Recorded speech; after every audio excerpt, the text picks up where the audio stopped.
Nomor 1 dalam gambut ya. Kalau luasnya hutan Indonesia itu nomor berapa di dunia?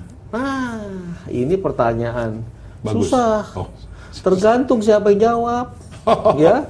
Oh iya. Karena kita nggak pernah tahu. Kalau Kementerian Kehutanan jawabnya begini, kalau Kementerian Lingkungan Hidup jawabnya begini. Ya. Nanti saya akan cerita mengenai kenapa begitu. Tapi ada yang bilang 130 juta, ya. Ada yang bilang 60 juta. Nah, di antara itulah gitu ya. Repotnya kenapa begitu sih? Luasnya range-nya itu ya, yang tidak diketahui itu. Ya begini, selisihnya. kalau dengar baik-baik, baca baik-baik undang-undang kehutanan kita, hutan itu bukan fungsi dari pohon. Oh. Hutan itu fungsi dari apakah suatu daerah sudah didefinisikan sebagai hutan atau bukan. Jadi, lucu kan? Jadi definisi itu, suatu keputusan politik katakanlah. Iya. Jadi hutan itu adalah teritori, bukan ekologi. Palangkaraya itu hampir semuanya hutan. Paling kita tahu, you bisa naik mobil di situ, ada hotel di situ, ada jembatan, ada jalan, ada sekolah, segala macam. Kok disebut hutan ya? Ya kalau hutannya hilang juga tetap hutan selama belum ada keputusan politik. Iya. Dan merubah keputusan politik ini, ya nggak usah keputusan politik lah, sebut sebagai kawasan teritori, berbasis kawasan, bukan berbasis kepada jenis tumbuhan yang hidup di situ. Maka selama definisi seperti itu dan belum berubah, yang namanya hutan. Jadi besar sekali range-nya antara 130 juta dan 60 juta. Karena itu saya suka dengar urusan peta. Peta itu memang membuat peta yang bisa memastikan luasnya hutan. Jadi yang bikin peta itu siapa? Jangan nyebut bikin peta. Semua lembaga berkepentingan dengan peta. Ya? Di atas peta itu ada hutannya. BPN berkepentingan bikin peta, tapi kepalanya BPN isinya rumah, kan gitu ya.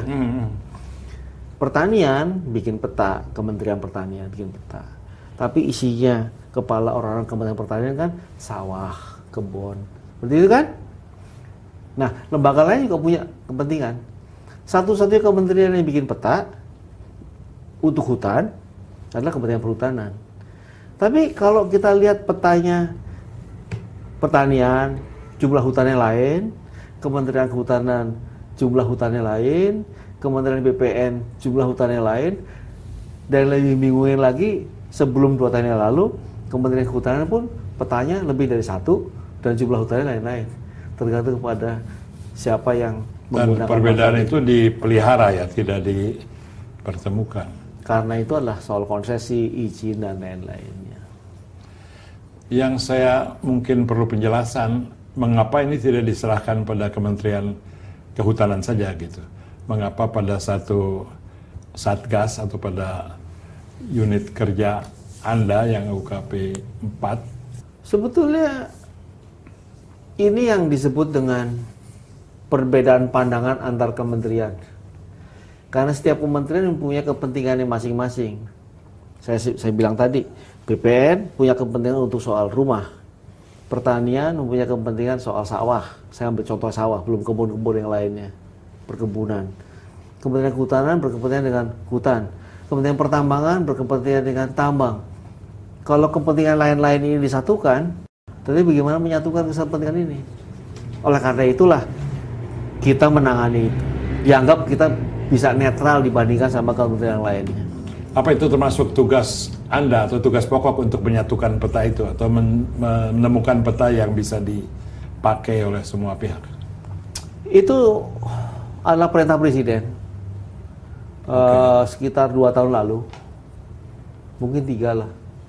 Pada waktu beliau mengatakan setelah melihat petanya macam-macam begitu, mulai sekarang saya ingin hanya di Indonesia ada 1 peta lagi lah, 1 peta saja, yaitu peta yang benar untuk mengatakan jumlah luas hutan kita berapa. Kita akan melihat lagi segi-segi dari masalah peta ini, dan di dalam video yang berikut ini kita akan lihat hal-hal yang terjadi, kegiatan atau masalah yang terjadi di bagian-bagian yang atau di wilayah-wilayah yang tadi disebutkan. Kita lanjutkan nanti setelah video, setelah break dengan Bapak Kuntoro Mangkusubroto, bukan menteri ya, Kepala UKP 4 selaku Satgas Ketua Satgas Red Plus lah. Red Plus, ya supaya nggak salah nyebut ya, karena ini penting. Oke, silakan lihat videonya.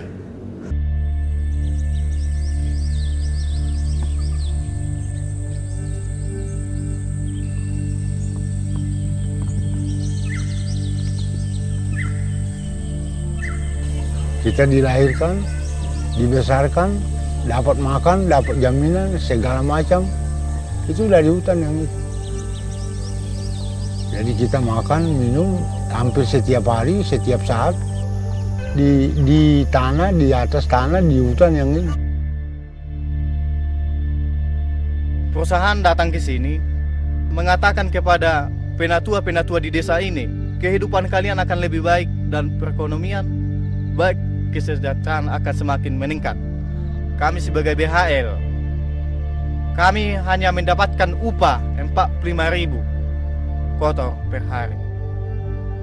Kami tidak pernah mendapatkan jam sostek, hanya iming-iming saja seperti itu. Di sisi lain, pada saat kami bekerja, kami tidak pernah memakai pengaman, baik itu masker ketika kami menyemprot, itu tidak pernah.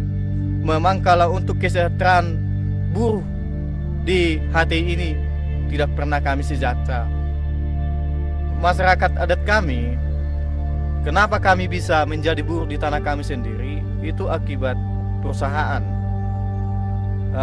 yang semena-mena menanami tanah eukaliptusnya di semua tanah adat kami, seperti itu. Jadi apa yang mau kami makan? Jadi kami terpaksa menjadi buruh harian lepas atau BHL di HTI perusahaan ini. Kami menjadi budak di tanah kami sendiri.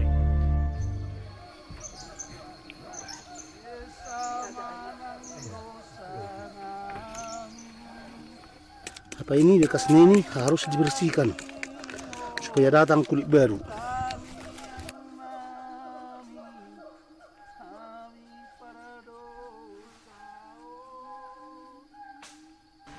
Kalau per minggunya bisa dapat kami dari situ 500.000 per keluarga dulu. Jadi uangnya itu sudah bisa kami pergunakan untuk menghidupi keluarga dan kebutuhan-kebutuhan anak-anak dan menyekolahkan mereka. Kalau sekarang paling 200.000.